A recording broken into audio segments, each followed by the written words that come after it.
Bonjour à tous et bienvenue dans ce nouveau webinaire qui fait partie de notre série estivale. Comme d'habitude, on va laisser quelques minutes pour que tout le monde puisse se connecter. Donc, en attendant, je vous invite à prendre en main un peu la plateforme, notamment le chat, parce qu'on va s'en servir pas mal lors du webinaire. Pour ceux qui ont déjà assisté au précédent, vous savez déjà. Pour ceux qui viennent d'arriver, n'hésitez pas à l'utiliser pour vous présenter et pour nous dire d'où vous venez. Bonjour Cécile, je pense que vous étiez là hier ou à un précédent, il me semble. Alors, je pense qu'on peut démarrer, hein, les autres nous rejoindront en cours de route. Pour commencer, je vais vous représenter un peu ce que sont les Summer Club Seminars. Donc c'est une série de vidéos qu'on a conçues, pour, permettre à notre communauté de professionnels, donc à vous, de rester actifs et en contact avec nous pendant l'été, tout en accédant à des conseils de développement d'entreprise exclusifs et aussi en abordant des sujets importants comme, on va encore le faire aujourd'hui avec la décoration durable. Donc pour me présenter, moi je m'appelle Claire, peut-être certains d'entre vous, me connaissent déjà maintenant. Donc je suis responsable chez House de toutes les parties magazines et contenus pour la France. Mon, rôle clairement, c'est de mettre en avant votre travail et d'éduquer les propriétaires sur, l'importance de faire appel à un professionnel pour les accompagner dans leurs travaux de rénovation et d'aménagement intérieur. Mais aussi depuis quelques années de développer un contenu exclusif, pour vous et c'est ce qu'on fait aussi avec ces webinaires. Donc pour, revenir sur les Summer Club Seminars, donc on a organisé une première vague, au mois de juillet pour ceux qui étaient peut-être présents, où on a fait des webinaires, notamment pour réussir vos photos de projet ou encore pour, vous aider à améliorer l'expérience de vos clients. Et comme vous avez été nombreux à nous joindre, nombreux à écouter, à participer, on a décidé de renouveler l'expérience là au mois d'août avec cette nouvelle vague pour la rentrée. Et on a commencé hier avec un webinaire dédié à l'intelligence artificielle et son application au secteur de la maison. Et sachez, justement, je vais répondre à votre question Priscilla, si le sujet vous intéresse, il y a un e-book qui va vous être envoyé là, à la fin de cette session avec, tous les liens, vers, les vidéos des webinaires qui sont tous enregistrés et ils sont tous aussi on les a tous publiés aussi sur la page, House Pro Learn où, vous retrouvez toutes les vidéos et je vous enverrai les liens. Donc dans cette nouvelle session, on va aborder la décoration durable, donc qui est à ne pas confondre avec la rénovation énergétique, parce qu'aujourd'hui on va pas parler isolation, on va pas parler de chauffage, mais on va bien parler du choix des matériaux, de la réutilisation de l'existant, de l'achat de seconde main, du sourcing et aussi beaucoup du cycle de vie des produits. Donc ensemble, on va tenter de voir tous les aspects d'une décoration durable, et l'objectif, c'est de créer des habitats et des intérieurs plus vertueux et plus respectueux de l'environnement. Donc pour décrypter le sujet, je suis aujourd'hui accompagnée de Célia, qui est architecte d'intérieur et qui a fondé l'agence Esprit Gaïa. Mais elle est aussi, spécialisée parce qu'elle s'est formée sur le sujet et elle est présente aujourd'hui pour nous partager ses connaissances. Donc Célia, je vous laisse vous dire bonjour et puis, vous présenter. Bonjour Claire et bonjour à tous. Je m'appelle Célia Hartenstein-Noiro. J'ai été formée à l'école Boulle. Je suis membre également de l'UNED, qui est le syndicat professionnel patronal affilié à la Fédération française du bâtiment. J'ai également suivi une spécialisation à l'école du design intérieur durable, qui s'appelle l'EDID notamment maintenant, pour obtenir le label professionnel de la décoration éco-responsable. Et justement, peut-être qu'on peut commencer, en entrant dans le vif du sujet. Est-ce que vous me parlez un peu plus de cette formation et de votre labellisation? Oui, avec grand plaisir. En fait, j'ai suivi cette formation durant l'été 2021 pour obtenir ce fameux label dont je vous parlais tout à l'heure. À l'époque, Nina Chardin, qui est la fondatrice de l'école, était la seule à parler de cet aspect-là du métier et ça correspondait vraiment à mes valeurs, à ce que je cherchais à mettre en place, en tout cas dans mon activité. Et donc, cette formation est maintenant dispensée à l'école du design intérieur durable, qui s'appelle l'EDID. À l'époque, c'était My Green Cocon. J'échange toujours beaucoup avec Nina et l'EDID me permet maintenant d'être toujours en veille sur ce sujet. Et je suis également toute nouvellement l'ambassadrice locale du club Paris-Ouest pour l'EDID. Et chaque mois, on rencontre des acteurs locaux du design durable. Et ces événements sont réservés aux architectes, aux décorateurs, aux professionnels du bâtiment, de l'immobilier, enfin toute personne professionnel est concerné par ce sujet. Et on vous mettra peut-être les liens pour l'inscription. Alors ça, je peux peut-être prendre la main pour le faire, je ne sais pas. J'ai mis le lien dans le chat vers la formation, si jamais pour ceux qui veulent en savoir plus. Voilà, si vous voulez également vous renseigner sur cette formation, vous pouvez même avoir en indiquant dans le formulaire de préinscription la question comment vous avez connu l'école. Si vous mettez le code de réduction Célia Hartenstein, vous bénéficiez d'ailleurs de 100 € de remise sur la formation. J'ai partagé le code aussi. Ah ben voilà, trop bien, vous avez tout. Donc, merci Célia pour cette présentation. Et donc là, je vais vous présenter ce qu'on va voir aujourd'hui, le plan de ce webinaire. Donc, dans un premier temps, on va aborder le contexte et les raisons pour lesquelles il est urgent d'adopter une démarche plus durable lorsqu'on parle de décoration et d'aménagement intérieur. Et ensuite, avec Célia, nous verrons quels sont les piliers d'une décoration responsable. Et ensuite, elle nous donnera des conseils pour bien choisir les matériaux, les produits, les meubles, en prenant en compte la problématique environnementale. Je le répète, je l'ai dit au début, mais tout le monde n'était peut-être pas là. À tout moment, vous pouvez utiliser le chat pour poser vos questions. Nous, on ne va pas hésiter à interrompre la présentation pour y répondre. Et si jamais vraiment on n'a pas le temps, parce que le temps défile vite, il y a une session de questions-réponses qui est prévue à la fin, donc on y répondra à la fin. Donc, je vous propose de commencer dès maintenant avec la première partie, dans laquelle nous allons tenter de répondre à la question « Pourquoi il faut décorer durable ?» Donc, je vais déjà donner la parole à Célia pour entamer ce sujet. Est-ce que vous pouvez nous dire ce qui vous a poussé, vous, à vous spécialiser dans cette voie et pourquoi est-ce que c'est un sujet qui vous tient à cœur? Oui, avec plaisir. En fait, pour moi, c'est ce qui donne du sens à notre métier. Alors, si vous souffrez d'éco-anxiété, n'écoutez pas ce que je vais dire. Ça va aggraver la chose. Mais je pense qu'aujourd'hui, on fait face à plusieurs problématiques, que ça soit d'une part l'épuisement progressif des ressources et de l'autre part une population grandissante et une consommation effrénée. Donc, en fait, je pense qu'on n'a pas d'autre choix, en fait, que de s'y intéresser, de se former. Et ça va clairement dans le sens de l'histoire. Et chaque élément durable compte dans un projet. C'est seulement, on va dire que pour pas se décourager, il faut se dire que chaque pas compte. Chaque produit où on réfléchit, où on le pense, chaque réemploi, chaque chose compte. C'est bien ça qu'il faut avoir en tête pour mettre en place un cercle vertueux dans notre métier. Plus on s'y met, plus ça sera fluide.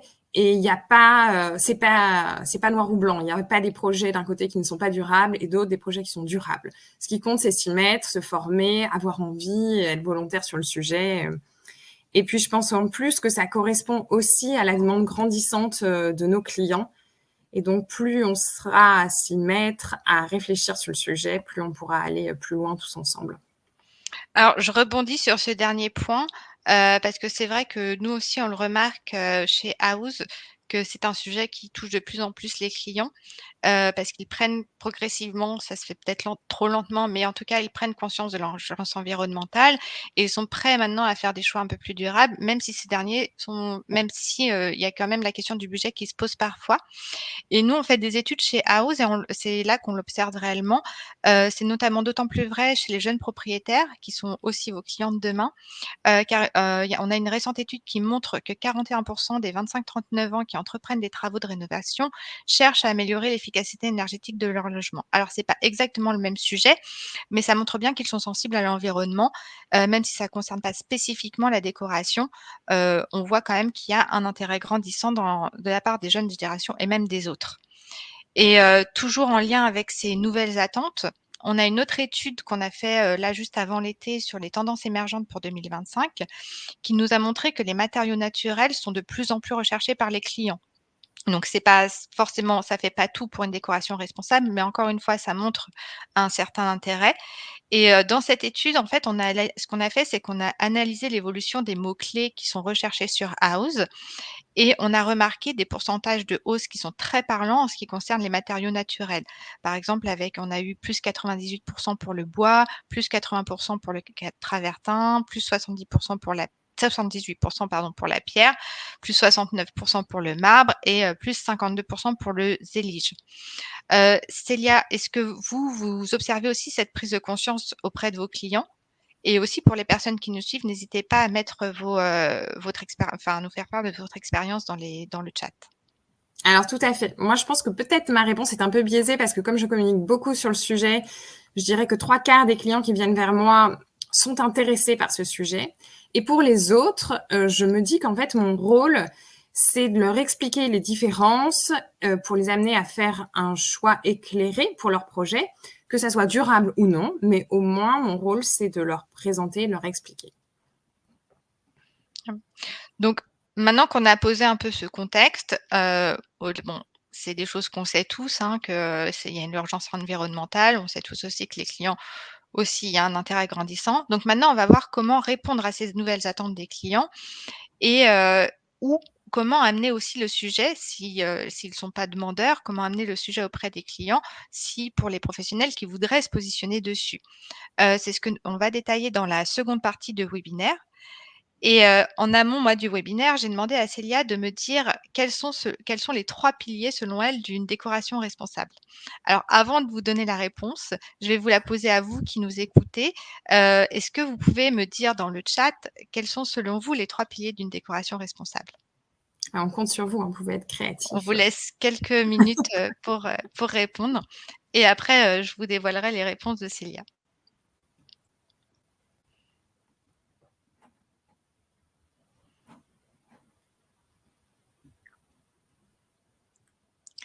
Alors peut-être qu'on va dévoiler tout de suite les réponses.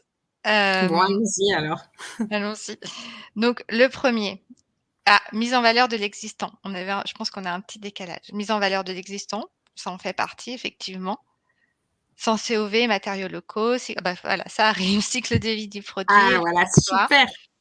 Savoir d'où vient ce que l'on propose et se sourcer au mieux. Sourcing, upcycling, gestion des déchets, provenance des matériaux. Tout ça, ce sont des bonnes réponses locales et durables. Nous, ce qu'on a essayé de faire, c'est de les structurer et de faire, voilà, un panorama complet. Donc, dans les réponses que Célia m'a données, la première, c'était créer un environnement sain. Ensuite, il y avait prioriser le réemploi et la réutilisation. Ensuite, l'éco-conception et le cycle de vie d'un produit. Donc, c'est un peu le plan qu'on a choisi de suivre pour ce webinaire et c'est ce qu'on va détailler dans cette partie-là. Donc, pour commencer, Célia, est-ce que vous pouvez détailler le premier pilier qui concerne la création d'un environnement sain? Oui, en fait, on sait tous que c'est important de créer un environnement sain parce que on y passe beaucoup plus de temps, on passe plus de temps dans nos intérieurs qu'à l'extérieur. On sait aussi que nos intérieurs sont malheureusement 5 à 10 fois plus pollués que l'air extérieur. En tout cas, c'est ce que nous dit l'ADME, l'Agence de l'environnement et de la maîtrise de l'énergie. Donc, après, il y a comment on fait je crois, pour... Quelles sont les actions à mettre en place pour voilà, c'est ça. justement? Donc, pour créer cet environnement sain et penser à la qualité de l'air intérieur, il y a tout d'abord limiter les apports en CEOV, donc c'est tous les polluants de l'air intérieur, les composés organismes volatiles, qui, eux, sont toxiques pour notre santé. Donc, il faut évidemment veiller à ce qu'on met dans nos intérieurs. Ensuite, on a dit encourager une bonne circulation de l'air à l'intérieur pour assurer une aération. Il faut aérer le logement, donc ouvrir ses fenêtres 2 fois par jour. Et puis, il faut même installer un système de ventilation efficace qui est l'élément indispensable pour notre air intérieur. Et puis, le dernier point, c'est lutter contre l'humidité. Alors, on pense souvent, quand on dit humidité, on pense souvent aux remontées capillaires, mais c'est pas que ça, en fait. C'est la vapeur d'eau qui est dans nos habitats. Et la vapeur d'eau, elle vient de plein de choses, notamment la présence humaine. On pense que chaque individu, chaque jour, c'est 4 litres d'eau dans notre, envoyé sous forme de vapeur d'eau dans notre logement. Donc, tout ça, évidemment, il faut les évacuer. Et puis, il y a aussi notre activité dans notre habitat qui crée, elle aussi, de l'humidité. On pense cuisiner, quand on met des éléments en cuisson, quand on lave le sol, l'eau s'évapore. Donc ça aussi, ça contribue à accroître le taux d'humidité de nos intérieurs. Faire la lessive, suspendre le linge pour le sécher ou faire la vaisselle. Et puis même, je crois que le point le pire, c'est se laver. Parce que quand on se lave, là, on émet plein de vapeur d'eau dans nos intérieurs. Et donc, tout ça, il faut l'évacuer et ne pas rester avec ce taux d'humidité trop important. Donc, oui, pardon. Non, j'allais demander, en fait, en tant qu'architecte d'intérieur, qu'est-ce que vous préconisez pour vos clients pour les accompagner là-dessus? Eh bien, en fait, il y a la phase amont. Quand on conçoit un projet, là, il faut penser au système de ventilation. Et donc, pour ça, c'est l'élément clé, évidemment. Il faut penser à l'entrée d'air. Dans toutes les pièces sèches, il faut des grilles d'aération sur toutes les fenêtres, par exemple. Ou s'il n'y en a pas, il faut penser à mettre des vortices, quelque chose qui fait entrer un air pur dans nos intérieurs. Et puis, de l'autre côté, dans toutes les pièces humides, il faut penser à l'extraction, donc à toutes les bouches de VMC. Souvent, on installe les VMC simple flux qui sont, elles, les plus efficaces, pas les plus onéreuses, mais les plus efficaces dans toutes les pièces humides. Donc, comme ça, on balaye bien tous les intérieurs, on fait rentrer l'air sain, on enlève l'air trop humide ou vicié, pollué par les CEV, etc. Donc ça, c'est vraiment ce qu'il faut avoir en tête, évidemment. Et pour revenir sur la question des polluants, pareil, quelles sont les principales sources de ces polluants? C'est toutes les matières neuves qu'on met finalement dans nos intérieurs. On pense à la mousse des coussins, à nos matelas, si c'est des matelas synthétiques. Enfin, tout ce qu'on achète sans même trop y faire attention. Ça peut être des produits qui sont vaporisés sur les textiles. Enfin, c'est extrêmement large. Mais je pense qu'il faut avoir une petite zone d'alerte à chaque fois qu'on met un élément neuf dans un intérieur. Soit on a étudié, et puis je pense que c'est à nous aussi, en tant que professionnels, d'aller questionner les fabricants sur quel est le taux de COV de ces produits, parce que peut-être que de plus en plus, ils communiquent dessus, mais plus on sera nombreux à leur poser la question, plus ça sera quelque chose de fluide. Oui, on a Cyrine qui nous parle de la peinture et des matériaux pour les COV, en effet. Ah oui, la peinture aussi. Ensuite, donc le second point concerne prioriser le réemploi et la réutilisation. Donc pareil, je vais vous laisser Célia nous en dire plus. Oui, alors, on dit prioriser le réemploi et la réutilisation. On va peut-être faire la distinction entre ce que sont tous ces termes. Le réemploi, c'est la réutilisation des matières et des produits pour un usage identique à celui pour lesquels ils ont été conçus. Donc, on prend un carrelage et on le réutilise en tant que carrelage. Enfin, voilà. Il était carrelage, il reste carrelage. La réutilisation, c'est les matières et les produits sont utilisés à nouveau, mais dans un usage un peu différent. Soit ils sont réparés, soit ils sont transformés, soit c'est de la réutilisation créative. On utilise le guidon d'un vélo pour en faire une décoration, pour y suspendre en guise de pater. Enfin voilà, tout ce qui est soit réparé, soit créatif. Et le recyclage, ça concerne en fait les déchets. Et quelle que soit leur nature, y compris les déchets organiques, ils sont retraités et ils sont valorisés pour créer soit une matière, soit un produit nouveau. Ce qu'il faut avoir en tête, c'est que même si on peut se dire, bah oui, c'est super d'utiliser des déchets qui ne sont plus des déchets, qui sont de nouveau des produits, il faut quand même garder en tête que la production et le processus industriel de ces éléments reste complexe et énergivore. Et donc, finalement, c'est bien, c'est mieux que rien, mais il faut quand même privilégier d'abord le réemploi, la réutilisation, avant de penser au recyclage. Je reviens juste parce qu'on avait une question sur les COV. On nous demande quel est le taux de COV limite à ne pas dépasser quand on choisit un produit. Alors, je précise qu'on va en reparler après parce qu'on va vous présenter des labels qui sont intéressants quand vous faites vos choix de produits, de matériaux, de produits et de matériaux. Moi, je pense que ce qu'il faut traquer absolument, c'est le formaldéhyde, qui, je pense, est le pire pour la santé. Et alors, on peut peut-être répondre à la question tout de suite. Célia, qu'est-ce que vous en pensez ou est-ce qu'on y revient tout à l'heure? Oh, peut-être qu'avec ça sera plus transparent quand on viendra Avec sur les labels, oui. D'accord. Donc vous parliez de réutiliser l'existant.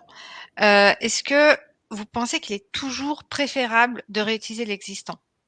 Ou est-ce que c'est toujours la meilleure solution? Je pense qu'on est en décalage, Claire, de... Ouais, voilà, exactement. Donc oui, je pense qu'il est toujours préférable de donner une seconde vie à l'existant et parfois même de le rendre désirable pour nos clients. Et ben parfois, ils se sont vite fait un avis sur le bien qu'ils venaient d'acheter, par exemple, et ils nous disent ah mais ça évidemment on va le changer. Bon, et ben c'est parfois aussi à nous de se dire que avec une association différente, on peut lui donner un nouvel attrait, le regarder d'un regard neuf et faire qu'il soit de nouveau sympa. Je vous dis ça parce que je me souviens d'une salle de bain qui était années 70 avec des sanitaires jaunes, une mosaïque noire. Et voilà, mes clients m'ont dit c'est la première chose, bah ça évidemment on va tout déposer.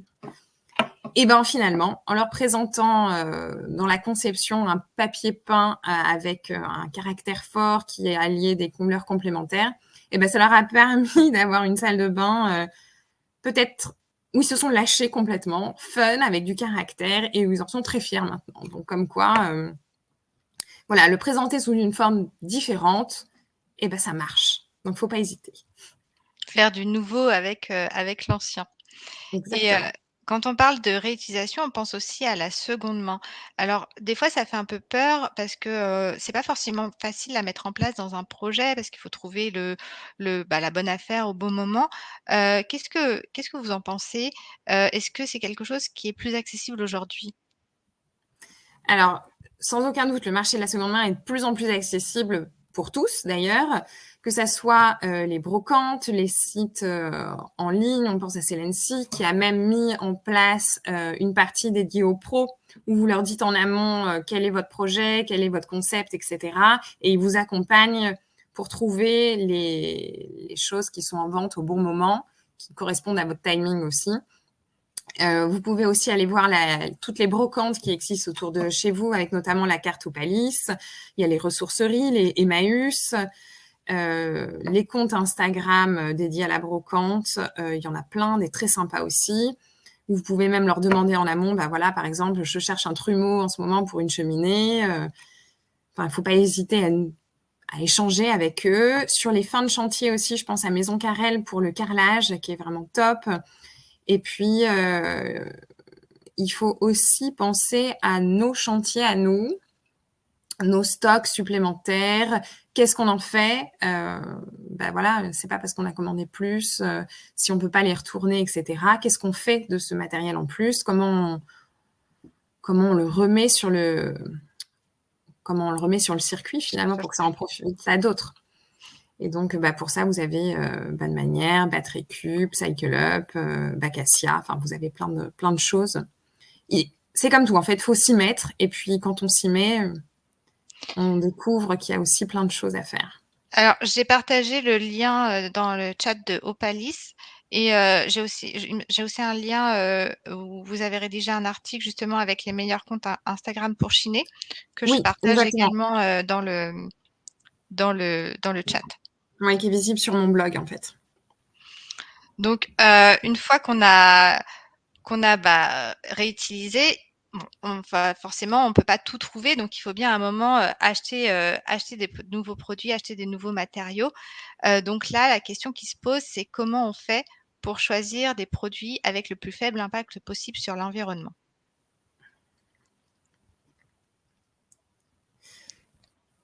Oui, alors en fait, ce qu'il faut avoir en tête, c'est le petit diagramme là qu'on a sur l'écran. C'est analyser l'ensemble du cycle de vie du produit parce que souvent les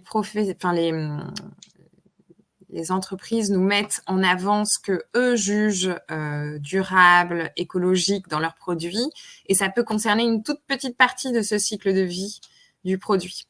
Donc à nous d'avoir en tête qu'un produit, c'est tout ça, c'est de la conception à sa fin de vie, et comment il a été transporté, etc.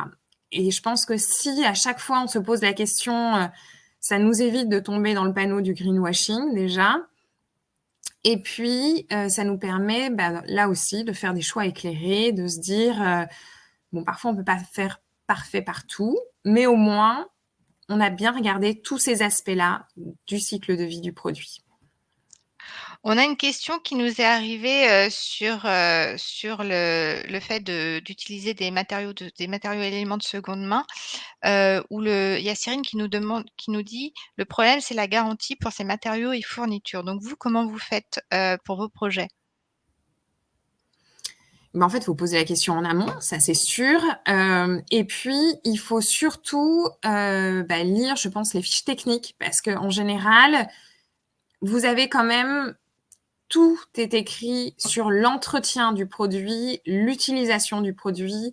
J'imagine que derrière ça, on a des questions qui peuvent sous-tendre, oui, mais si j'ai un plan de travail où on utilise des matières plastiques refondues, remises, comment ça se passe, mais tout ça a été étudié en amont. Donc, je pense que la clé, c'est de lire les fiches techniques, poser les questions sur les garanties et après, on n'a pas de problème. Et quand il s'agit d'un achat de seconde main? Là, je dirais que c'est différent parce que quand on achète de seconde main et quand on sensibilise nos clients sur la seconde main, on accepte l'héritage, la vie précédente de l'objet. Et c'est ce qui fait son charme aussi. Donc, on accepte que l'objet ne soit pas flambant neuf, qu'il ait vécu, qu'il ait des traces de sa vie d'avant. Et c'est ce qui fait qu'on aura tous des projets différents et que ça sera chouette. Donc, en fait, il faut l'accepter. D'accord, merci. Donc là, on a vu la notion de cycle de vie du produit, tous les aspects qui sont à prendre en compte et auxquels on ne pense pas. Il y a toute la partie cachée de l'iceberg qui concerne le transport, la production, la fin de vie, le recyclage, l'usage, l'entretien. Alors, c'est déjà beaucoup à prendre en compte quand on fait un choix, mais est-ce que réfléchir les produits comme un tout, de la création à la fin de vie, est-ce que c'est suffisant pour avoir un projet éco-responsable?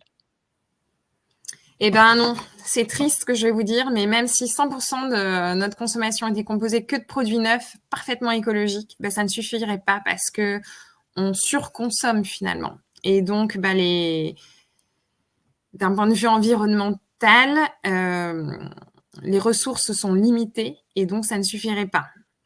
Et la meilleure alternative à la consommation, ça reste la réutilisation, le détournement de l'ancien et l'acquisition d'objets d'occasion.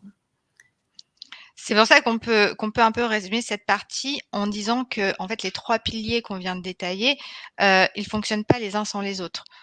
Pour penser durablement un projet, hein, dites-moi si je me trompe, mais pour penser durablement un projet de décoration, d'abord, on commence par privilégier l'existant.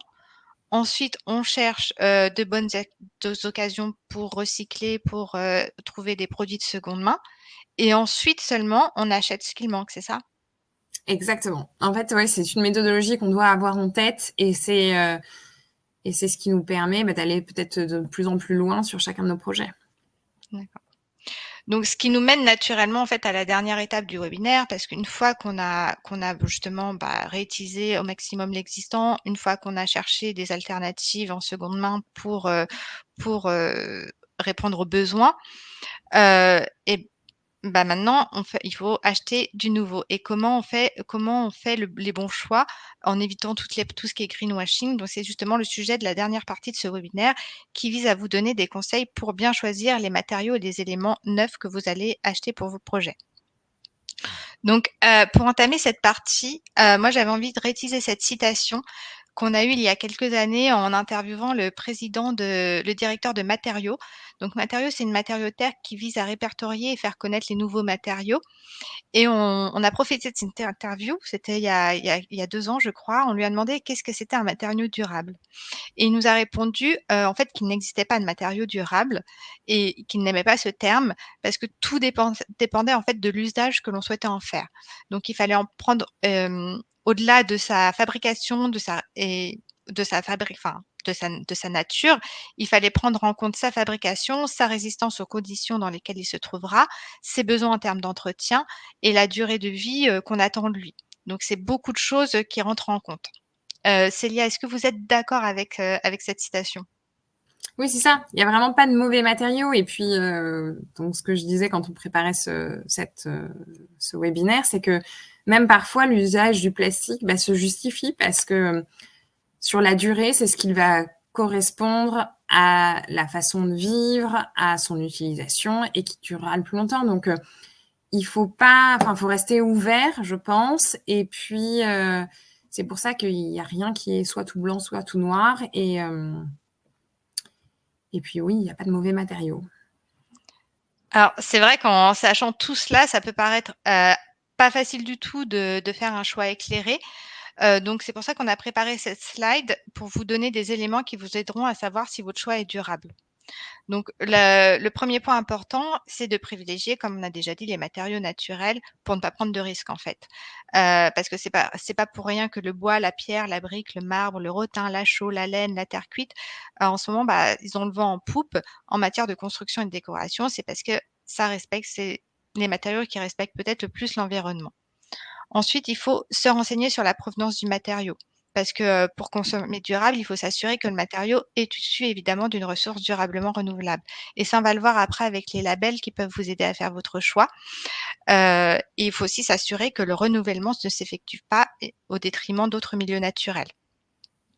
Ensuite, miser sur la simplicité, c'est aussi un bon conseil parce que quand on évite les éléments transformés et complexes et dont le mode de fabrication n'est pas toujours des plus transparents, qui misent sur enfin et en misant sur des surfaces aussi qui ne nécessitent pas de traitement particulier pour résister aux conditions dans lesquelles on veut les intégrer, on s'assure aussi de ne pas faire entrer dans sa maison des éléments peu ou pas du tout écolos.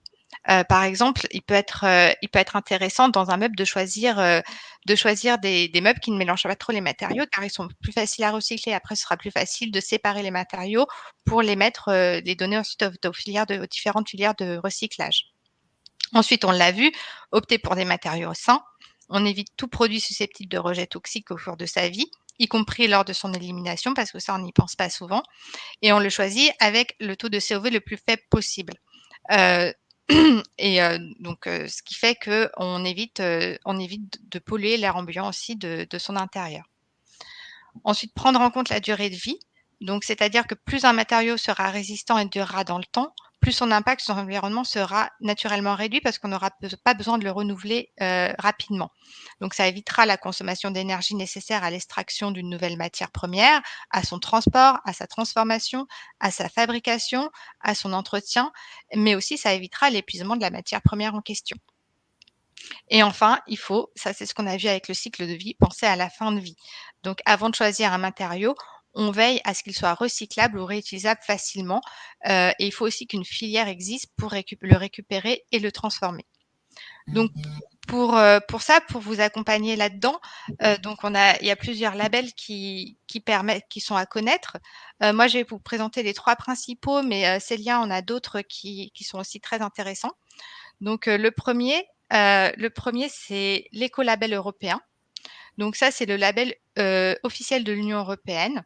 Il certifie les meubles et impose différents critères qui sont très intéressants. Donc le 1er, c'est la limitation du nombre de matériaux utilisés dans le meuble. Donc ça, c'est ce qu'on a vu c'est ce que je disais précédemment.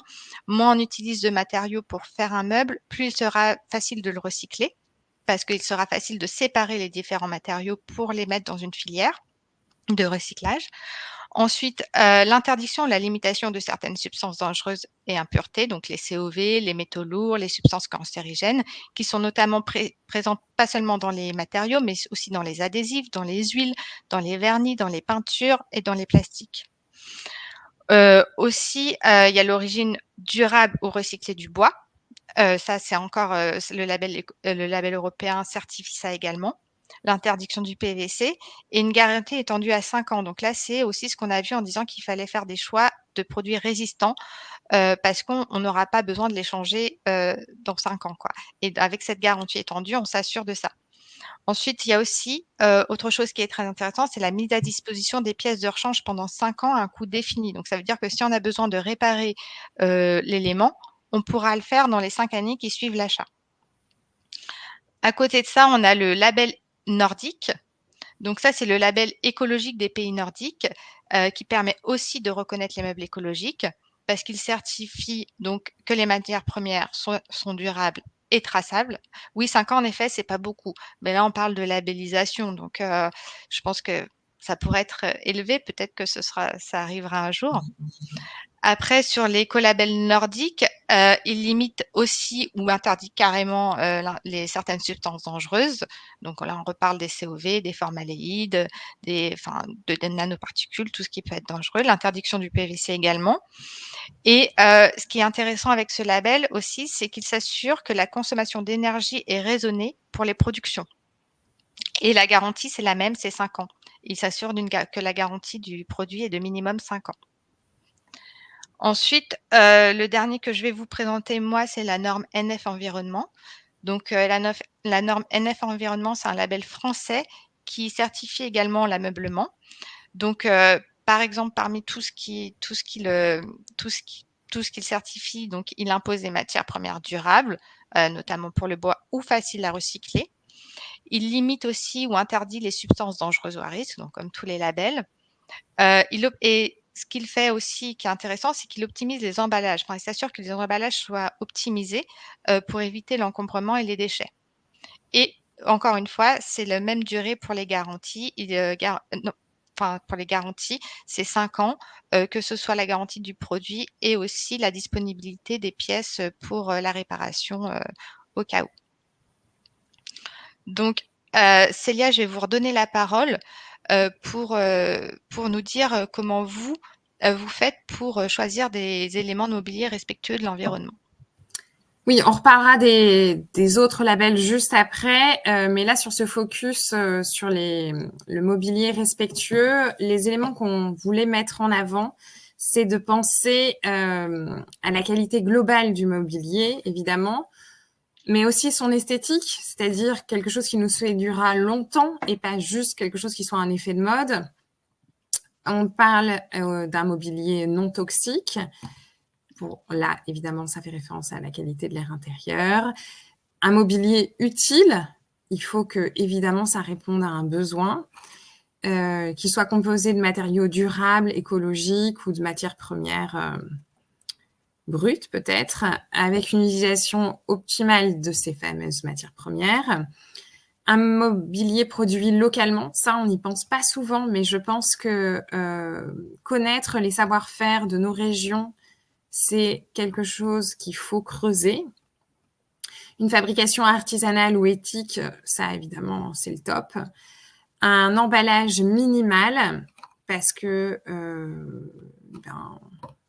ça va avec tout ce qu'on a tous trop consommé dans les supermarchés, emballage, suremballage, etc. Et c'est aussi le cas dans nos mobiliers. Et puis, il faut qu'il soit transporté de manière écologique. Je sais que même que certains communiquent sur le fait qu'ils vont vous livrer à vélo. Enfin, voilà. Ça, c'est des choses qui comptent et qu'on aimerait encourager encore plus. Et on a aussi un commentaire très pertinent qui nous dit qu'il faut faire aussi attention à la dimension sociale. Donc, quand on parle de production, à s'assurer que la production se fait dans le respect des personnes. Ouais, c'est ça, de fabrication éthique. Ouais. Et justement, pour revenir sur les labels que vous souhaitiez présenter également. Oui, alors les labels, il y en a plein. Donc là, on vous en a mis encore quelques-uns. Il faut se dire que sur chaque chose bien spécifique, on peut trouver des labels qui garantissent un aspect écologique. Quand on parle de tapis, on peut même aller vers Biolène. Quand il s'agit de peinture, on peut aller vers Excel, le label Excel. EcoCert est un très bon label. Mais au-delà de tout ça, entreprise du patrimoine vivant, évidemment, c'est super. Alors, FSC, PFC, tout ça, c'est chouette. Heureusement qu'ils sont là. Mais il est aussi bon de savoir qui se cache derrière ces labels. Et je pense notamment au dernier documentaire Ikea, Le Seigneur des Forêts. Dites-nous si vous l'avez peut-être vu. On sait aussi que Ikea peut exercer des pressions sur certains labels. Donc, ils ont le mérite d'exister, ces labels, mais c'est pas à prendre comme un blanc-seing non plus. je pense, par exemple, là, je vous ai mis BCI, Better Cotton Initiative, qui promet en théorie des meilleures normes dans la culture du coton dans 24 pays. Là, c'est l'émission Cache et Mastication sur France 2 qui rapportait que ces tissus labellisés étaient en fait mélangés à d'autres cotons. Et ce label a été créé par Ikea pour répondre aux besoins des marques. Donc, c'est bien. Heureusement qu'il y a des labels, mais il faut aussi se dire que parfois, ça ne suffit pas. Et comme on parle label et choix éco-responsable, on a une question qui concerne les luminaires. On a Eva qui a du mal à trouver des luminaires éco-responsables et qui demande comment vous faites pour vos projets. Alors moi, je travaille avec un fournisseur spécialisé qui est à Paris, à boulevard Raspail, qui s'appelle Et la Lumière, et qui sont toujours de très bons conseils, qui déjà sourcent tous les luminaires, savent répondre aux questions, et il y a des luminaires qui sont dédiés. Je pense notamment à la marque Riff, qui est source de réemploi, où ils utilisent du bois retraité, etc. Donc, il existe des marques dédiées. Et puis, sinon, sur des marques plus grand public, il faut s'orienter vers des professionnels du luminaire. Donc, je vous dis, je pense notamment à La Lumière, qui saura vous éclairer, répondre à vos questions, etc. Alors, comme il nous reste que quelques minutes avant de passer aux questions-réponses, moi, j'aimerais poser une question donc à vous, Célia, et à tout le monde dans le chat. C'est de savoir, parce que c'est un vaste débat, je trouve, qui revient souvent dans les commentaires des articles qu'on publie, c'est de savoir si les tendances et la décoration durable sont compatibles. Alors, n'hésitez pas aussi, vous, dans le chat, à nous faire part de vos impressions là-dessus. Parce que quand on parle tendance, on parle renouvellement des intérieurs assez régulièrement. Donc, est-ce que finalement, ça marche avec le fait d'avoir une décoration durable? Pour ma part, c'est clair que c'est un mot que je n'aime pas du tout employer, parce que tendance, pour moi, ça résonne bien trop avec fast déco, éphémère, décoration à jeter, etc. Après, je trouve que plus les cabinets de tendance évoquent le côté durable, plus ils sensibilisent le plus grand nombre et contribuent à rendre la décoration durable désirable. Donc, alors, si c'est un sujet qui vous intéresse, nous, on l'avait travaillé dans un article, dont je vous mets aussi le lien en chat si jamais vous voulez en savoir plus sur. On avait posé la question à plusieurs professionnels également. Et du coup, ça nous mène directement aux questions parce qu'il nous reste plus beaucoup de temps. Alors, il est temps pour vous de nous poser vos questions si vous en avez encore dans le chat. On n'a pas été si bavard que ça pourtant. Ah oui, on nous dit, j'ai vu le documentaire sur Ikea.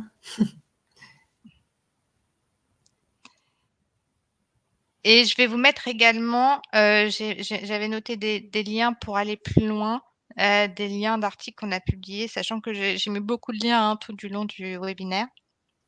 Donc, si jamais, pour aller plus loin. Et j'ai l'impression qu'on n'a pas tellement de questions. Oh mince alors. Est-ce qu'on a devancé vos questions?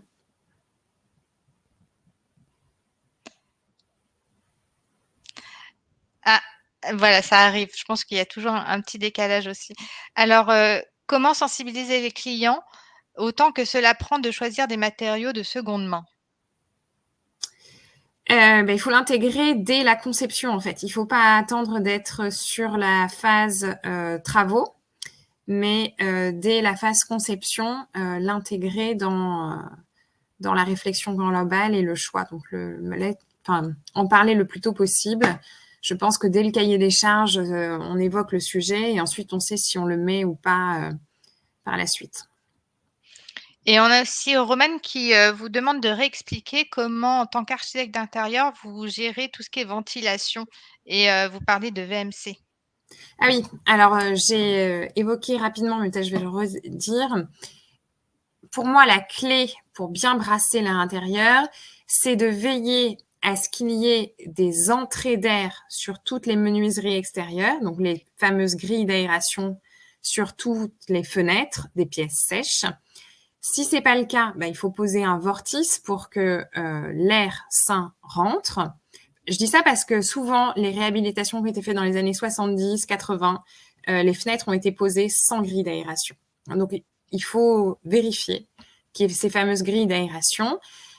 Une fois ou si on est sur de la pose de nouvelles fenêtres, on fait des fenêtres avec grille d'aération dans les pièces sèches et dans les pièces humides, donc que ce soit cuisine, salle de bain, buanderie, on installe les bouches des VMC. Une VMC simple flux suffit. On met donc les bouches dans toutes ces pièces humides. On vérifie que les portes soient bien détalonnées pour que l'air puisse passer et que l'air soit bien brassé des pièces sèches tiré vers les pièces humides et puis ensuite évacué à l'extérieur. Voilà. J'espère que j'ai répondu à cette question. Alors, après, on avait Kelly qui nous demandait le lien de la boutique de luminaires à Paris, mais ça a été répondu. Concernant et la le... lumière, boulevard Raspail. Et s'il y en a une autre, concernant le réemploi, quels sont les challenges que vous devez relever sur vos projets? Pardon, j'étais en train de lire la question sur le caddie Ikea. C'est au sujet du réemploi. On vous demande quels sont les challenges que vous devez relever sur vos projets.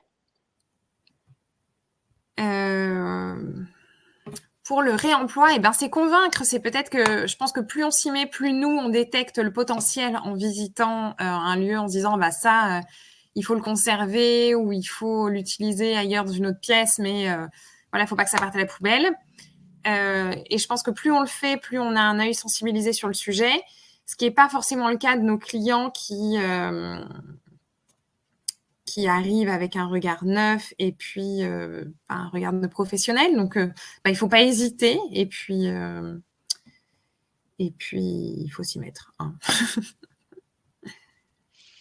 Et je vais aussi répondre à la question des liens. Alors, il y a effectivement des liens qui sont inclus dans l'e-book, mais peut-être pas tous. Alors, ce que je peux faire éventuellement, c'est vous les envoyer de manière séparée.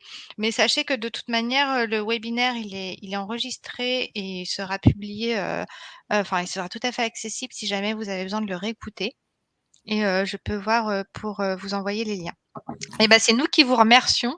Oui, je serai à Maison et Objets sur le stand, vous pouvez venir me voir. Et c'est nous qui vous remercions pour être là avec nous avoir écoutés. Et merci aussi beaucoup à Célia qui a accepté de venir faire ce webinaire avec moi. Je vois tous les merci là, ça fait chaud au cœur. Merci, c'est hyper sympa. C'était très chouette, de toute façon, cette présentation. Dans la joie et la bonne humeur. Nous aussi, on vous remercie. Voilà, merci beaucoup. Alors, on a dépassé un peu le temps, donc je pense qu'il va être l'heure de se quitter. Et on retient bien qu'on doit faire plus de webinaires. Merci. Bonne journée à tous. Bonne journée.